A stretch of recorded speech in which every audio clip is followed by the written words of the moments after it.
ضروری فیکٹر ہیں، اور آخری جو میں اخلاق بتا رہا ہوں، حقوق العباد بتا رہا ہوں، یہ بڑا خوفناک چیپٹر ہے۔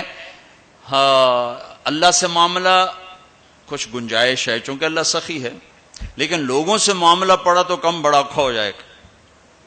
اس لیے اللہ تعالیٰ فرمائے گا یہ معاف کرے تو میں کر دیتا ہوں، یہ نہ کرے تو میں نہیں کرتا، تو پھر کیا کریں؟ آپ نے فرمایا میری امت کا سب سے غریب آدمی کون ہے؟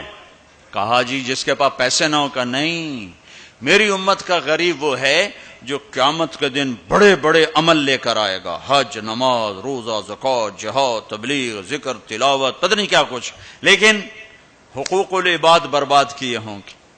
کسی کو گالی دی، کسی کو تھپڑ مارا، کسی کی زمین دبائی، کسی کا گھر دبایا، کسی کے خلاف جھوٹا کیس کیا، جھوٹی گواہی دی، نوکر کو مارا، نوکرانی کو مارا، وہ سارے آ جائیں گے، یا اللہ ہمارا حق، کہہ کہ اتنی نمازیں دے دو، اتنے روزے دے دو، اتنے عمرے دے دو، اتنے حج دے دو، اتنا ذکر دے دو، اتنی تلاوت دے دو۔ وہ مائنس ہوتے ہوتے ہوتے ہوتے ہوتے وہ زیرو ہو جائے گا، ابھی حقدار باقی ہوں گے۔ تو پھر اللہ تعالیٰ فرمائے گا ان کے گناہ اس کے سر پہ ڈالو۔ ساری زندگی زنا نہیں کیا اور لوگوں کے زنا سر پہ پڑ رہے، ساری زندگی شراب نہیں پی، لوگوں کی شراب سر پہ پڑ رہے، ساری زندگی جوا نہیں کھیلا، لوگوں کے جوئے سر پہ پڑ رہے، اور آپ نے فرمایا کہ ساری زندگی کی عبادتیں کھو کر اور لوگوں کے گناہ سر پہ لے کر یہ جہنم میں جا کے گرے گا، یہ میری امت کا غریب ہے۔ تو اپنے اخلاق بھی بھائیو بہنوں ٹھیک کرو، اور یہ ایک زبان ٹھیک کر لو تو سارے اخلاق ٹھیک ہو جائیں۔ میرے نبی نے فرمایا معاذ تمہیں سارے دین کا خلاصہ بتاؤں؟ کہا جی کیا؟ مجھے دیکھنا، پچھلے بھی ذرا نظر اٹھا کے مجھے دیکھنا۔ معاذ تمہیں سارے دین کا خلاصہ بتاؤں؟ انہوں نے کہا جی کیا؟ تو آپ نے کہا یہ ہے، تم بھی دیکھ لو بھائی،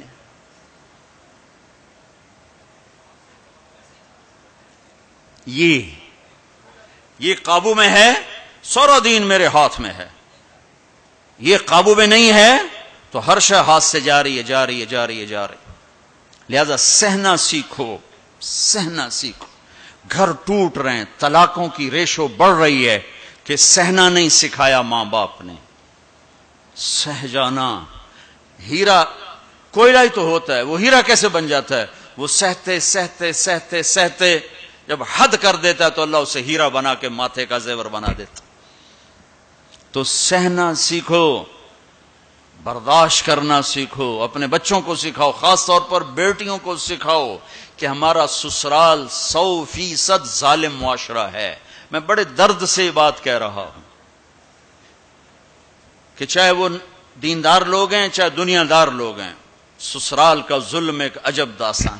لوگ بھتہ خوری کو، ہاں بھتہ خوری ظلم ہے اور ڈاکہ ظلم ہے، قتل ظلم ہے، یہ جو ظاہری ظلم نظر آتے ہیں۔ ایک ظلم وہ ہے جو میں سنتا ہوں، جب کوئی آدمی دین میں شہرت کر لیتا تو پھر لوگوں اپنے مسائل، حضرت یہ ہو گیا کوئی بتا دیں، حضرت یہ ہو گیا کوئی بتا دیں، تو بچیوں کے آنسو اور ان کی ہچکیاں سن سن میرا تو کلیجہ ہی جل کے رہ گیا کہ جو سسرال میں ظلم ہو رہا ہے اسے کہاں سے تولو گے؟ ایک عورت جب ماں ہوتی ہے تو ایک سراپا رحمت ہوتی ہے، وہی عورت جب ساس بنتی ہے تو سر سے لے کر پاؤں تک وہ ایک آگ بن جاتی ہے، پتہ نہیں کیوں۔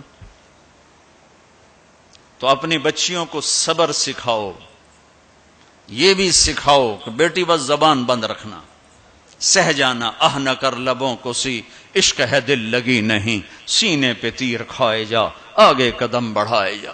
آگے بڑھنے کا راستہ ہے، زبان سی لو، لب سی لو، زبان تالو سے لگا لو اور لوگوں کے سہتے جاؤ، سہتے جاؤ۔ میرے رب کی عزت کی قسم، عزتیں تمہارے غلام بن کر آئیں گی، اللہ کی رضا کا تاج تمہارے سر پہ سجایا جائے گا، عزت کے سہرے اللہ کا نبی تمہارے گلے میں ڈالے، تمہارے ماتھے کو روشن کیا جائے گا۔ سہنا سیکھو، سہنا سیکھو۔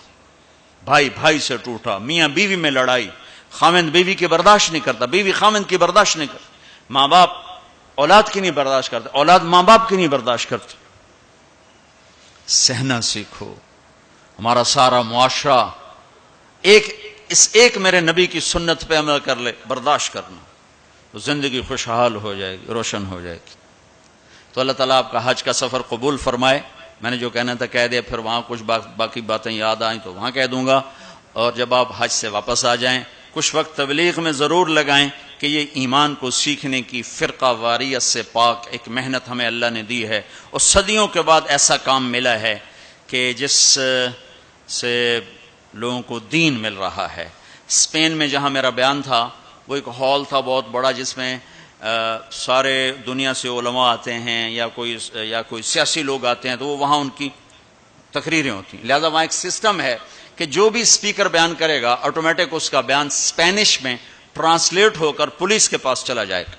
تو میں نے وہاں بیان کیا، تو رات کو لیٹ نائٹ ایک ساتھی ہے کہ جو چیف پولیس ہے، یعنی ڈی آئی جی سمجھ لو، وہ کہتا ہے کہ میں نے آپ کے اس عالم سے ملنا ہے، میں ان سے ملنا چاہتا ہوں۔ تو میں نے کہا ٹھیک ہے، مل لیتے ہیں۔ تو 2 دن کے بعد ہماری ملاقات ہوئی۔ وہ کہنے لگا کہ جو باتیں آپ نے کی ہیں ہم نے کبھی زندگی میں سنی نہیں، ہمارے پاس تو ہر چیز آتی ہے، آپ نے اسلام پیش کیا ہے، آپ نے انسانیت کو پیش کیا ہے۔ یہ ایک غیر مسلم کہہ رہا ہے، غیر مسلم، کہ اگر ہر آنے والا اسکالر ایسے ہی بولے جیسے آپ بولے ہیں تو ساری دنیا میں امن قائم ہو جائے گا۔ میں آپ سے درخواست کرتا ہوں آپ سال میں 2 دفعہ اسپین آیا کریں، 2 دفعہ۔ میں کہا بھائی ذمہ داراں دا بوجھ جاوے لوندا ایڈے میرے کو ٹکٹ فالتو کوئی نہیں، یہ تو تمہیں سنا رہا ہوں۔ میں نے کہا اچھا جی میں انشاءاللہ آیا کروں گا، سال میں 2 دفعہ۔ کہ آپ سال میں 2 دفعہ آئیں، آپ کی باتوں کی صرف مسلمانوں کو ضرورت نہیں ہے، ہماری قوم کو بھی ضرورت ہے جو باتیں آپ نے کی۔ تو میں نے کیا بیان کیا؟ اخلاق، یہ جو آپ سے بیان کر رہا ہوں۔ عبادات تو وہ سمجھتے نہیں، میں نے نماز کی بات کیوں نہیں کیا خبر، لیکن جب میں اخلاق کو بولا، ماں کے ساتھ کیا کرنا ہے، بیوی کے ساتھ کیا کرنا ہے، باپ کے ساتھ، بہن کے ساتھ، بھائیوں کے ساتھ، بچوں کے ساتھ، پڑوسیوں کے ساتھ، تو وہ ہل کے رہ گئے۔ وہ پونا گھنٹہ میرے پاس بیٹھا ہے۔ تو میں نے ساتھیوں سے کہا کہ چھوٹے چھوٹے گفٹ لانا، ان کو دیں گے۔ جب وہ مجلس ختم ہوئی تو میں نے وہ تھے یہ اپنا خوشبو تھی، تو میں نے کہا ہمارے نبی کی سنت تھی جب کوئی اہم لوگ آتے تھے تو آپ ان کو ہدیہ دیتے تھے، تو میں اپنے نبی کی سنت میں آپ کو یہ گفٹ کرتا ہوں۔ تو تینوں کھڑے ہو گئے، انہوں نے کھڑے ہو کر وہ مجھ سے وصول کیے۔ اور پھر جب وہ گئے تو میرے سامنے نہیں، دوسرے سے کہا کہ ہم اور بھی مسلم اسکالر سے ملے ہیں، ہمیں کسی نے اتنی عزت نہیں دی جتنی آپ کے اس ساتھی نے دی ہے۔ تبلیغ والوں نے ہمیں سکھایا کہ سب کو عزت، نفرتیں سوائے تباہی کے اور کچھ نہیں دیتی۔ تو ایک دوسرے سے محبت کرنا سیکھو، ایک دوسرے سے جڑ کے چلنا سیکھو۔ یہ تبلیغ نے ہمیں ایک پلیٹ فارم دیا ہے، جب اللہ آپ کو موقع دے تبلیغ میں وقت دے۔ ربنا رب القلوب وهو علام الغيوب في الشروق وفي الغروب نوره يهدي العصا ربنا رب القلوب وهو علام